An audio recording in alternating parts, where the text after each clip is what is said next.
Hello' everyone, বাবু আঁচনি 2026 বৰ্ষ নিযুত বাবু আঁচনি 2026 বৰ্ষৰ স্কলাৰশ্বিপটো বা পইচা কোনে পাব কোনে নাপায় এই কুৱেশ্যনটো মোক ৰেগুলাৰ কৰি আছে এই 2 দিন ধৰি।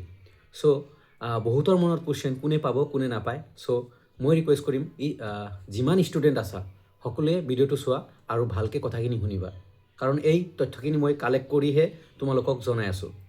চ' ফাৰ্ষ্ট অফ অল কথা, কোনবোৰে নাপায়? যিবোৰ ষ্টুডেণ্টে স্কুটি লৈছে 80% এণ্ড এবভ, যিবোৰ ষ্টুডেণ্টে স্কুটি লৈছে সেইবোৰে নাপায়। চিধা কথা, স্কুটি পোৱাবোৰে যিবোৰ বয়সে স্কুটি লৈছে, ইতিমধ্যে লৈছে বা ল'ব, আবেদন কৰিছে বা ভেৰিফিকেশ্যন কৰি আছে, সিহঁতে নাপায়।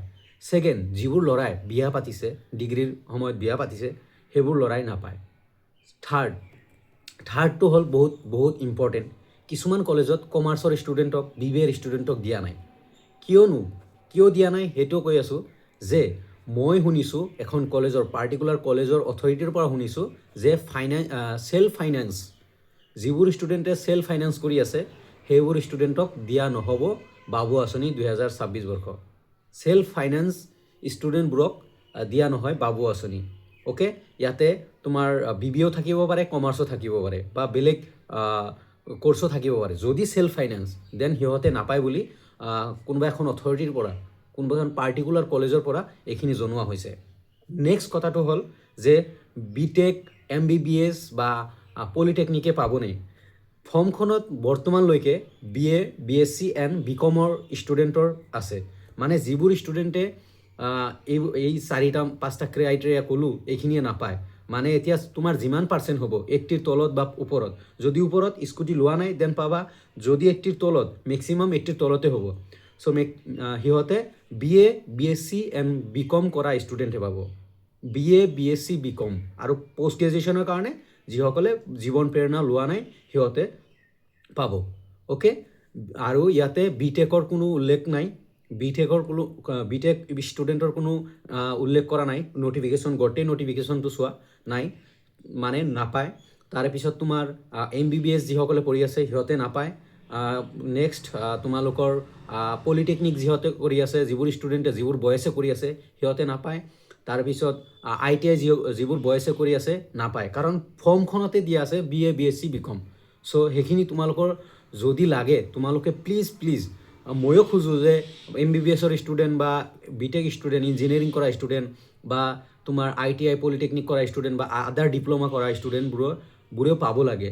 যাতে পায় তোমালোকে প্লিজ ডক্টৰ হিমন্ত বিশ্ব শৰ্মা ছাৰক টুইট কৰা বা ফেচবুকত লিখা।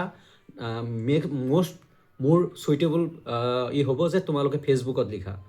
ফেচবুকত লিখিলে মোষ্ট প্ৰবেবলি একশ্যন হ'ব পাৰে। আৰু এটা কথা যে 3rd চেম এণ্ড 5th চেম যিবোৰ ষ্টুডেণ্ট আছে, 3rd চেম এণ্ড 5th চেম, সিহঁতৰো কোনো নাম উল্লেখনীয় নাই, মানে সিহঁতেও নাপায়। অনলি ফাৰ্ষ্ট চেমৰ ষ্টুডেণ্ট হ'ব লাগিব, স্কুটি নোপোৱা হ'ব লাগিব, স্কুটি নোলোৱা হ'ব লাগিব, তাৰপিছত আনমেৰিড হ'ব লাগিব, তাৰেপিছত তোমাৰ চেল্ফ ফাইনেন্সে নাপায়, তাৰপিছত অনলি BA, BSc এইখিনিৰে বৰ্তমানলৈকে ক্ৰাইটেৰিয়া আছে। বি বেলেগ নটিফিকেশ্যন আহিব পাৰে বা বেলেগ কৰিব পাৰে, বাট বৰ্তমানলৈকে নাপায়। বৰ্তমান যিখিনি নৰ্মেল মিনছ যিমান পাৰ্চেণ্টে হওক, 40%, 50%, 60%, যিবোৰ ষ্টুডেণ্টে আছা যিমান পাৰ্চেণ্টে হওক, যদি স্কুটি লোৱা নাই পাবা, যদি আনমেৰিড আছা পাবা, যদি চেল্ফ ফাইনেন্স নহয় তোমাৰ দেন পাবা, বিন্দাছ পাবা। অ'কে, এইখিনি আছিল আপডেট। মোক বহুতে কুৱেশ্যন কৰি আছিল, চ' মই ভাবিলোঁ এটা ভিডিঅ' বনাই দিয়াটো জৰুৰী। চ' সেইকাৰণে কৈছোঁ, মই ৰিকুৱেষ্ট কৰিছোঁ যিমান ষ্টুডেণ্ট আছে ভিডিঅ'টো শ্বেয়াৰ কৰিবা আৰু ফেচবুকত তোমালোকে লিখা, ফেচবুকত ডক্টৰ হিমন্ত বিশ্ব শৰ্মা ছাৰৰ একাউণ্ট টেগ কৰি তোমালোকে লিখা, ছাৰ উই আৰ অলছ' ডিজাৰ্ভিং, আমি সকলোৱে মানে পাব লাগে, বা ৰিকুৱেষ্ট ফৰ্মত কৰা। কাৰণ আঁচনি এখন ষ্টাৰ্ট কৰিছে, যিমান আঁচনি ষ্টাৰ্ট কৰিছিলে প্ৰথমত চবকে দিছে, স্কুটি ষ্টাৰ্ট কৰিছিল প্ৰথমত, ফাৰ্ষ্ট চেমত যেতিয়া দিছে লগে 3rd চেম আৰু 5th চেমে ষ্টাৰ্ট কৰিছিলে, তেতিয়া 3rd চেম আৰু 5th চেমকো দিছিলে। চ' তোমালোকে কিয় বঞ্চিত হৈ থাকিবা?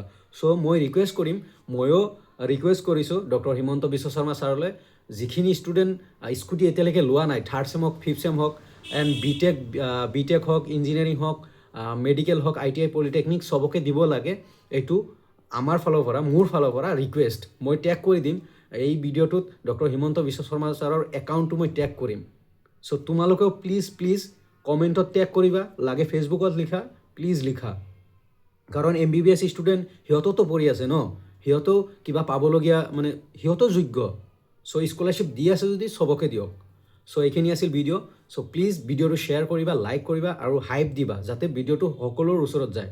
প্লিজ মই ৰিকুৱেষ্ট কৰিছোঁ ভিডিঅ'টো শ্বেয়াৰ বেছিকৈ কৰিবা যাতে সকলোৱে গম পায় আৰু এইটো এটা একশ্যন হয় আৰু সকলোৱে গম পায় যাতে মানে লিখে আৰু লিখাৰ পিছত যাতে একশ্যন হয় বা গভমেণ্টে একশ্যন লয় বা ডক্টৰ হিমন্ত বিশ্ব শৰ্মা ছাৰে যাতে একশ্যন লয় বা ডক্টৰ ৰণোজ পেগু ছাৰে যাতে একশ্যন লয়। Thank you everyone.